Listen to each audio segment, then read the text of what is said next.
شباب المسلمين إخوان. أعوذ بالله من الشيطان الرجيم. بسم الله الرحمن الرحيم. اللهم صل وسلم على أشرف المرسلين سيدنا محمد بن عبد الله وعلى آله وصحبه أجمعين. adúpẹ́ fọ́lọ́run atọrọ ìkẹ́gẹ́ fún ànábì wa Muhammad.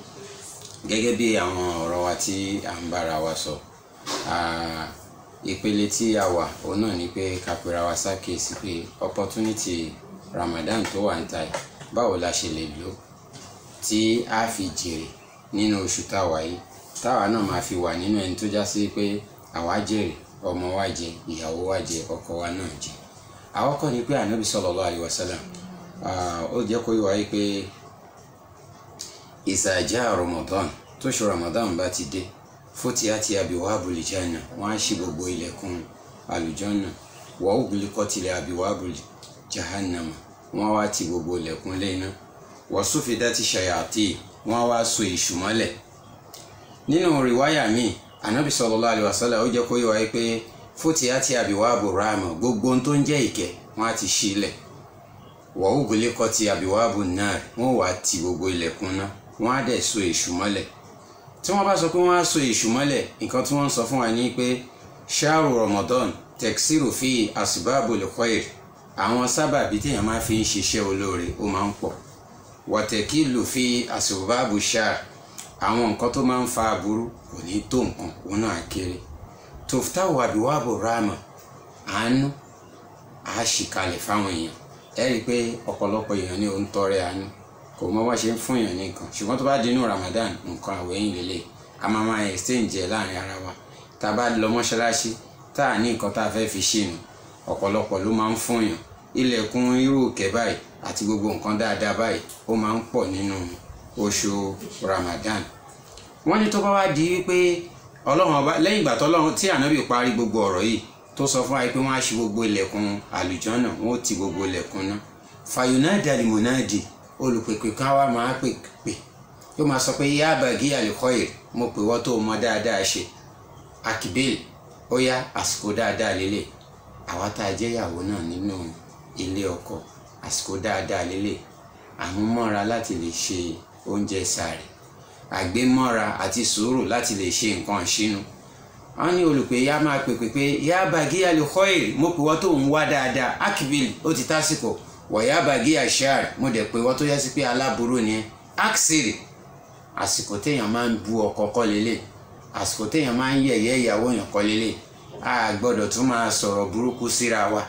Àsìkò tá a máa jọ dìde yan náfìlà, tá a máa wá ojú rere Ọlọ́run, òun náà ni àsìkò tá a wà yìí, tó já sí pé ìkẹ́ Ọlọ́run ọba máa ń pọ̀ nínú àwọn àsìkò yìí.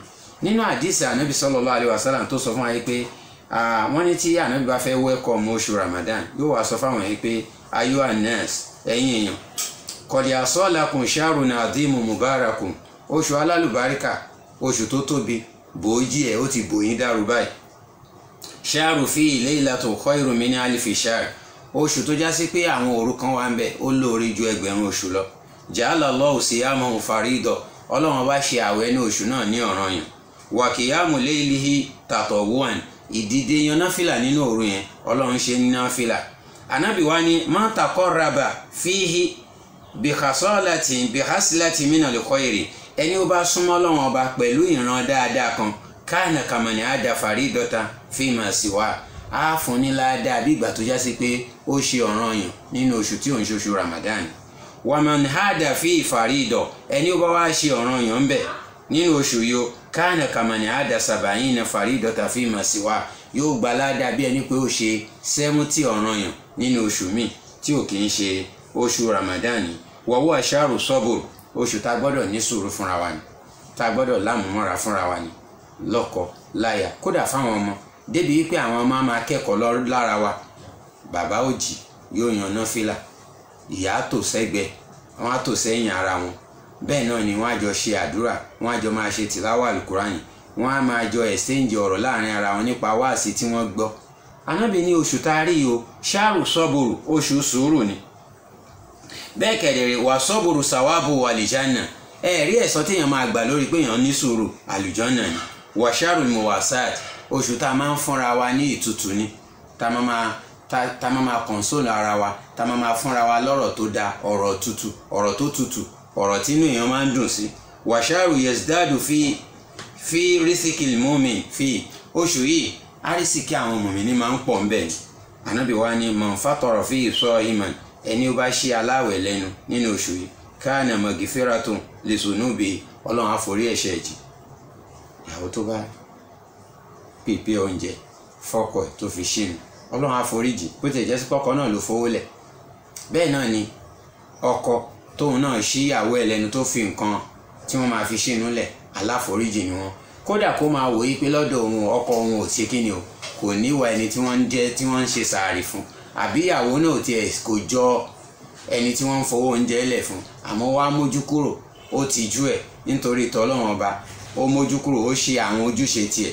irú ẹni bẹ́ẹ̀ yóò rí àforíjì ní ọ̀dọ̀ ọlọ́run ọba. Ànábì ní oṣù tẹ́rí o àwálò rahama, àkọ́kọ́ oṣù yìí kẹ́ni, wà ọ̀sátò magfira, àárín oṣù yìí kọ́ àforíjì ni, wà ákírò ìtìkùn minan nar, ìgbẹ̀yìn oṣù yìí kọ́ ọlọ́run ọba máa ń tú okùn náà ní ẹrù ọrùn gbogbo àwọn èèyàn ni. Ànábì wa ni mọ̀nì hafafa ala mamluki, ẹni tó bá gbé nǹkan fúyẹ́ lọ tó gbogbo àwọn tó wà lábẹ́, ọ̀gá ló jẹ́ ni, aṣíwájú ló jẹ́ ni, ọkọ ni, ìyàwó náà ni, gbogbo nǹkan tó ti là bọ́ wọn lọ́rùn tó jójúṣe wọn, ó wá gbé fúyẹ́ nítorí pọ́n wà nínú oṣù Ramadan. Ànábì sallallahu alaihi wasallam pé gáfàrà Allahu lahu, ọlọ́run àforíjì ẹni yẹn, kódà ọlọ́run ó ti tún okùn náà kúrò ní ọrùn ẹ̀. rí oore ló jẹ́ fún gbogbo èmi àti ipe opportunity láti wọnú oṣù yìí, ìkẹ́pọ̀ ń bẹ, àánú ọlọ́run ọba pọ̀ ń bẹ. oṣù tó yẹ pé ọlọ́run ọba máa wo ìfẹsẹ̀wọnsẹ̀ yín láàrin ara yín ni. oṣù tó já sí pé àdúrà téèyàn bá ṣe ń bẹ ọlọ́run á gbà. oṣù tó já sí pé ìkẹ́ ọlọ́run àti àánú ẹ̀ ó máa ń dàbò wá ni. tó já sí pé gbogbo dáadáa ó kéré ó tóbi téèyàn bá ṣe àdìpèlé ni ọlọ́run máa ń fi san fún yàn. irú oṣù báyìí ó wá di ọwọ́ lọ́kọláya nínú fámìlì wọn, káwọn náà mú ẹ̀tọ́ ọlọ́run ọba wá, kálùbáríkà bá lè wọnú fámìlì yẹn. bóyá ẹ ti ń jà tẹ́lẹ̀ ní kí Ramadan tó dé, bóyá ẹ ti ní misunderstanding, gbọ́n mi sí omi ò tó ti wálẹ̀ kí Ramadan tó dé. ẹ jẹ́ kí Ramadan kó fọ gbogbo àwọn nǹkan yẹn kúrò lọ́kàn yín. kọ́kọ́ mọ ọkọ ní kó mọ ìyàwó ẹ̀ níyàwó, kí ìyàwó náà dẹ̀ mọ ọkọ ẹ̀ lọ́kọ. gbogbo eléyìí ó máa ń jẹ́ kí gbígbà àdúrà yìí, torí pé tó bá dé inú Ramadan báyìí ọlọ́run ṣetán láti foríjì gbogbo ayé àfàwọn méjì. tá làwọn méjì? òun lèèyàn méjì tó yẹ pé misunderstanding wà láàrin wọn, wọn ò wá parí ìjà. ọlọ́run wà máa sọ fún àwọn màláìka yìí pé ẹ má tí ì foríjì àwọn eléyìí o, ẹ má tí ì ṣàánú wọn, ẹ sì máa wò wọ́n bóyá wọ́n á ṣàtúnṣe láàrin ara wọn. tí wọ́n bá ti gbé ìgbésẹ̀ àti ṣàtúnṣe, ìkẹ́ ọlọ́run àti àánú ọlọ́run ọba dé nìyí. ló fà ló fi jẹ́ pé èmi àti ẹ̀ẹ̀kan ní Ramadan máa ń wáyé. tó bá ti wá lọ́dún yìí ó ti lọ nìyẹn, ó tún dọdún tó ń bọ̀, ó máa wá ó dẹ̀ tún máa lọ ni. táwa lẹni náà ní èmi àti ìwọ ìyàwó àbí ìwọ ọkọ tó lè sọ wípé Ramadan ọdún tó ń bọ̀ ó lè bá wa láyé.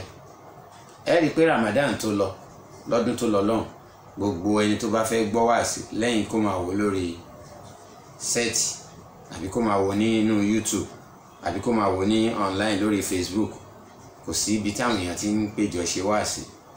a lè jọ kí tàráwí, a lè jọ yan náfìlà, kò sí wáàsí ìta gbangba. ọlọ́run ọba ó dẹ̀ mọ̀ọ́mọ̀ ó ṣe bẹ́ẹ̀ fún wa láti kọ́ wa lẹ́kọ̀ọ́ ni, torí wípé ọmọ èèyàn kì í mọ iyì nǹkan tó bá ní. alọ́pọ̀túnítì àti lọ káàkiri ṣe káàkiri bó ṣe wà nísìn, àmọ́ iye káwa wá mọ iye lè tá a wà nù ẹ̀, torí pé oore ọ̀fẹ́ mi lọ́lọ́run tún fún wa. tọ́lọ́run bá dẹ̀ fẹ́ ṣàánú yàn á fún yàn ní oore ọ̀fẹ́. nínú oore ọ̀fẹ́ tó fún wa, ó fún wa lálàáfíà, ó fún wa ní ìfọ̀kànbalẹ̀, a sì lọ́sibítù, a sì lọ́gbà ẹ̀wọ̀n, a tún ní chẹ́ǹjì díẹ̀ tá a lè fi jẹ tá a lè fi mu. ẹ jẹ́ ká wá gbé gbọ́n mi sí òótọ́, ká gbé jùlẹ̀ láàrin ọkọ ìyàwó, kí ìyàwó rí ọkọ ẹ̀ gẹ́gẹ́ bíi pé bọ́lọ́run bá ṣe dáa nìyẹn, kọ́kọ́ náà rí ìyàwó ẹ̀ pé bọ́lọ́run bá ṣe dáa nìyẹn. ká wá máa wá bẹ lọ́run lórí ara pé ọlọ́run bá mi tún lágbájá ṣe, ọlọ́run bá mi tún lágbájá ṣe, torí pé ànábì sallallahu alaihi wasallam gan máa ń ṣàdúrà lórí àtúnṣe. wọ́n nígbà tí ànábì bá wo omi tó fi wo rẹ̀ wò, ànábì àwa sọ pé Allahumma kama asanta haliki, ọlọ́run gẹ́gẹ́ bó ṣe dá ẹ̀dá mi tó dáadáa, fásitì kólíkì, wá tún ìwà mi náà ṣe kí n dá bẹ́ẹ̀ bí má ṣe mí lẹ́ni tí ó dá lójú tí ò ní dá níwà, bẹ́ẹ̀ ni kí àwa náà máa lo opportunity. Torí pé ànábì sallallahu alaihi wasallam ó sọ fún wa pé ọlọ́run bá sọ pé àsọ́ọ̀mù lè àwẹ̀ tẹ́rí yẹn ọlọ́run lòun ní gbogbo iṣẹ́ tẹ̀ ń ṣe tẹ́lẹ̀ a máa ń rí ẹni ń kírun á rí pé ó ń kúrò ń ga, ẹni tó ń lọ sáàjì náà á rí tracy sípàjì ló ń lọ yìí. ṣùgbọ́n tó bá dá àwẹ̀ ọlọ́run lòun nìkan lòun mọ bí àwẹ̀ yẹn ṣe tó, bí aláwẹ̀ ṣe serious tó, bí aláwẹ̀ ṣe mójútó ẹ̀tọ́ ẹ̀. ànábì wa ní àsọ́ọ̀mù lè wà ní àjìsì bí èmi ọlọ́run bá ní mo làwẹ̀, èmi ni ó wàá ṣe kí ni màá sọ yín lẹ́san. níjọ́ tó ní kálukú bá ń dé tó bá fẹ́ gbẹ̀san lọ́dọ̀ ọlọ́run ọba, ṣé àwẹ̀ tá a fi jàgbà, sàárì tá a fi bínú jẹ, ìṣínú tó já sí pé pẹ̀lú èpè àtọ̀rọ̀ burúkú la fi jẹ, ṣé yẹn náà láàrin ládàgbà ń bẹ tí ó dàbí pé ànábì sallallahu alaihi wasallam pé ìzàkánà yawmu sawmu ahadukum, tẹ́nìkan nù yín bá ń gbàwẹ̀, tẹ́nìkan bá wà bù àbẹ́ni yẹn bàjá, ní tó yẹ kó sọ fẹ́ nìyẹn ni pé èmi o mò ń gbàwẹ̀ o, èmi ò ní ṣe kí ni o, mi ò ní jà. àwẹ̀ ò fẹ́ jà, àwẹ̀ ò fẹ́ ọ̀rọ̀ burúkú, ọ̀rọ̀ pẹ̀lẹ́, ìtùnú àti àwọn nǹkan tọ́kàn ń fẹ́, òun náà ni wọ́n fẹ́ ká máa fi bá wa lò. torí kí inú ilé wa tún lè dáa kó tún lè lálàáfíà, ẹ jẹ́ á gbọ́ àwọn ọ̀rọ̀ Ọlọ́run ọba tán bá ń bá wa sọ ká wá máa practice, kí ìyàwó má rí rẹ̀ pé òun lòún dáa jù. torí pé lọ́pọ̀lọpọ̀ nínú tó máa ń dá wàhálà lẹ́nu family òun náà ni pé ẹlòmíì máa wò pé lágbájá nìkan ni. má sọ bẹ́ẹ̀, òrí òkè máa ń rí rẹ̀. ìkan nínú àwọn ìwé literature wọ́n sọ pé madiu nafsin kazab, ẹni ó bá ti ń yin rẹ̀ jù òpùrọ́ ni. torí tàn kékeré kan wà ń bẹ, àwọn méjì yẹn wọ́n ń lọ ńjọ́ kan ni, lẹ́nìkan á bẹ̀rẹ̀ sí ní yin rẹ̀ pé òun pa elephant, òun pa kìnìún, òun pa igbá, ó bẹ̀rẹ̀ sí ní sọ lóríṣiríṣi gẹ́gẹ́ bí ọ̀pọ̀lọpọ̀ ìyàwó náà ṣe máa ń rojọ́. èmi ni mo kódà nígbà tí mo fẹ́ ta fẹ́ ṣe ìyàwó, èmi ni mo kó tó kó lẹ̀. nígbà tá fẹ́ ṣe kó mọ, èmi ni mo pẹran, èmi àpò ráìsì 6 ni mo rà. gbogbo ọ̀rọ̀ tó dáa pátápátá ìyàwó mi òun ló máa ń ṣe, òun ò ṣe ohun tó yóò darí. bẹ́ẹ̀ náà lọ́kọ mi, gbogbo ohun tó ìyàwó òun fẹ́ lòun fún, kò ní sọ bí tóun kù sí. lọ́kùnrin náà á bẹ̀rẹ̀ sí ní yin rẹ̀, lẹ́ẹ̀kan náà ni kìnìún bá yọ sí wọn lójú ọ̀nà, làwọn méjèèjì bá họ. eléyìí tó ní òun pa kinní kan, òun ti pa, òun ló kọ́kọ́ gorí igi lọ. ẹnì kejì wá sùn sílẹ̀, ó sèmí bí ẹni kó ti kú. ní kìnìún tó yọ sí wọn yẹn ló bá kùn, ó wá lọ fọrùn, ó lọ fi imú gbóòórùn ẹni tó sùn sílẹ̀, ó rí i pé kò mímọ́. kìnìún kẹ̀lẹ̀ kò kí ń jẹ ẹran tí ó bá já sí pé ó kú fún rẹ̀, àfẹ́ràn tó bá pa fún rẹ̀ ni. wọ́n ní kìnìún ò kí ń jẹ ẹran kàsì. ìgbà tó kìnìún yẹn wá ṣáà ṣe bí ẹni tó ń hùn tó ka lára pé á ẹran lọ, òun ò lè jẹlé, ló bá lọ́ǹtì ẹ̀. nígbà tí kìnìún lọ, ẹni tó gorí igi ó bọ́lẹ̀, ẹni tí ó sùn sílẹ̀ òun náà dìde. èyí tó gorí igi wá ń béèrè lọ́wọ́ èyí tó sùn sílẹ̀ pé mo rí tí kìnìún yẹn ń kùn sí ẹ létí lẹ́ẹ̀kan, kí ló ń sọ fún ẹ, kí ni nǹkan tó ń sọ? ìyẹn wá sọ fún pé kìnìún yẹn sọ fún un pé madiu nafsi kasab, ẹni tó bá ti ń pèsè ara ẹ̀ jù tó yin rẹ̀ òpùrọ́ ni.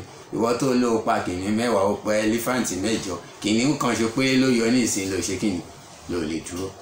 ọ̀pọ̀lọpọ̀ ló máa ròyìn ara ẹ̀ pé mo dá sí ìyàwó mi o, mo dá sọ́kọ mi o, báyìí ni mo ṣe o, àmọ́ kò lámùmọ́ra, kò lámójú kúrò, kò lè endure. ìwọ tó jẹ́ ọkọ, wọ́n ní kó ra aṣọ. èyí tó dáa jù fọkùnrin láyé ni pé kó o jẹ́ ọkùnrin tó pé débi pé ẹ̀kan àbẹ́ méjì tẹ́ bá ní misunderstanding pẹ̀lú ìyàwó ẹ̀, kí ìyàwó ti máa feel pé òun ti miss, kó ti máa rò pé òun ti miss, pé tí ìbá ṣe pé wọn àti lágbájá ń jà ni a ti ra nǹkan báyìí fóun, a ti ṣe nǹkan báyìí fóun. àmọ́ ọkọ tó já sí pé àwọn ní ìjọ tó bá lówó lọ́wọ́ wàá ṣe bí ẹni pé kò sí ni, ìjọ tó bá dẹ̀ lówó lọ́wọ́ kò sí náà ni. ìwọ tó rí bẹ́ẹ̀ yẹn, báwo lọ obìnrin ṣe fẹ́ appreciate? so irú àsìkò tá a wà yìí tó jẹ́ àsìkò Ramadan, ẹ jẹ́ àfìfẹ́ bá wọn lò, ẹ jẹ́ àjẹ́ òfìfẹ́ lò pọ̀ mọ́ra wa, ká ṣàmójú kúrò, ká pera wa jókòó, ká jọ dára wa lẹ́kọ̀ọ́. àbáwọn wáàsí tá a bá gbọ́ ká jọ wò sọ́tún sósì, ká wá jọ máa exchange ọ̀rọ̀ lórí ẹ̀. eléyìí máa ń jẹ́ kí inú ilé tutù ni, torí pé oṣù Ramadan oṣù alálùbáríkà ni. Ọlọ́run dẹ̀ ní kéèyàn máa ń ṣẹlẹ̀ ńbẹ̀, ìkẹyìn kọ́lọ́ má ṣe léèwọ̀ fún wa. ká má gbàgbé ọ̀rọ̀ Ànábì sallallahu alaihi wasallam, ó ní àṣekíyù man hurima fi khaira, olórí ibú jùlọ lẹni tá a bá ṣe oore léèwọ̀ fún nínú Ramadan. Ìyàwó ó gbọ́dọ̀ gbìyànjú láti róore látara pé ó ń ṣe ìdímọ̀ ó ń ṣe bọ̀ ìsìn ọkọ ẹ̀. Ọkọ náà gbọ́dọ̀ gbìyànjú kó róore látara pé ó fẹ́ satisfy ìyàwó ẹ̀. Gbogbo ilé ènìyàn máa fi ń rí oore. Àbí Ọlọ́run ọba láàánú jùlọ tó ní oore ẹ̀ lọ́dọ̀ kó ṣe fẹ́ ní kọ̀ọ̀kan wa. Ilé wa kọ́lọ́n kó má jẹ́ kó dára. Gbogbo àwọn kan tó kù díẹ̀ káàtó nínú ilé wa kọ́lọ́n kó bá a tún ṣe. Allahumma anfa'na bima 'allamtana وعلمنا ما ينفعنا. اللهم إنا نسألك رضا والعفاف والتقى والغنى. اللهم إنا نسألك علما نافعا وقلبا خاشعا ولسانا ذاكرا شاكرا وعملا متقبلا. سبحان ربك رب العزة عما يصفون وسلام على المرسلين والحمد لله رب العالمين. صلوا على النبي الكريم صلى الله عليه وسلم.